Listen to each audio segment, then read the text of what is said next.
Warrington Wolves made a second-half comeback to beat an injury-plagued Hull FC 30-12 at the Halliwell Jones Stadium. They were 12-0 behind at the break, but scored 5 unanswered tries after that to turn the game on its head in a dominant 40 minutes. The first half had belonged to Hull FC, who were on the board within 6 minutes when a high kick from Liam Harris was slapped back by Jake Connor to Sika Manu, who played in Dean Hadley to score. Embed from Getty Images Their second score was as simple as they come, with Danny Houghton passing out of dummy half to Mickey Paea and the prop did the rest to charge through under the posts. Connor converted both of those tries to give Hull a 12-0 lead that was untouched through to the break. They forced back-to-back dropouts but couldn't take advantage before Warrington were in after a dropout at the other end, only for the assist from Stefan Ratchford to Josh Charnley to be ruled marginally forward.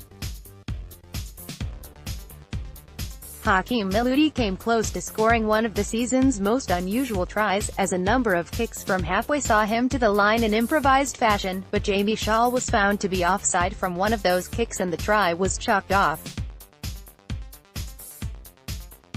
Good Warrington defense was required to keep Jack Logan out in the corner, before the half ended in controversy. Wolves captain Chris Hill reacted angrily following a tackle and alleged a bite from Meludi, but the officials couldn't see any evidence and placed the incident on report. Nevertheless, the fracas put fire in Warrington bellies and they came out in the second half a completely different side.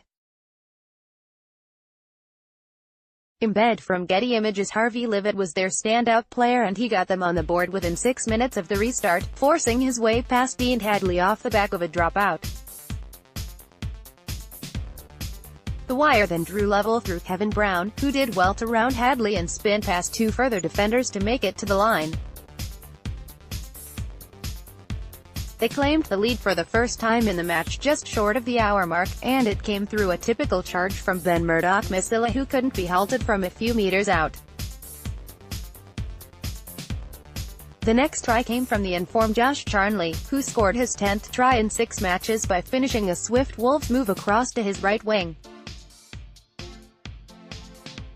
They were denied another in controversial fashion, when Declan Patton charged over and looked to have grounded the ball cleanly, but the referee on the field had already called the tackle, so the video official couldn't award the try. They did soon score for the 5th time though, as Ryan Atkins skipped through a visibly tired Hull defense to round off the comeback. Livett could have sealed his great performance with the second try late on, but his effort was ruled out, with the help of the video referee, for a push on Danny Washbrook.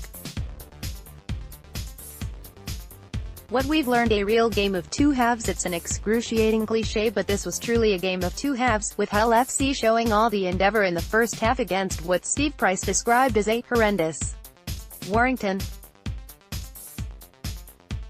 Game may well have revolved around the incident a minute before the halftime break, when Chris Hill claimed a bite from Hull fullback Hakeem Meludi.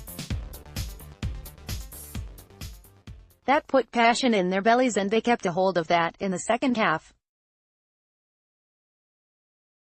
Hull were clearly fading as the second half wore on, and the Wolves ruthlessly took advantage to claim what in the end looks on the scoreboard to be a comfortable win.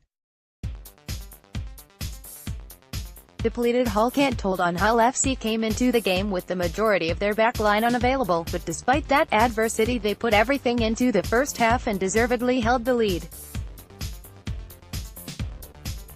Embed from Getty Images: it would always be trickier to hold out as the game wore on, and in the end an improved Wolves side possessed too much quality for their inexperienced opponents. A potential injury to Jake Connor doesn't do their crisis any favors, and it could be a few tough months ahead still for Lee Radford. Man of the match, Harvey Livett. Warrington Wolves. Harvey Livett was the standout performer for the Wolves in the second half, making strong carries and being a key creative force. Embed from Getty Images: he took his own try well to get his side back into the game, and impressively converted all 5 of his kicks to give his side a comfortable winning margin.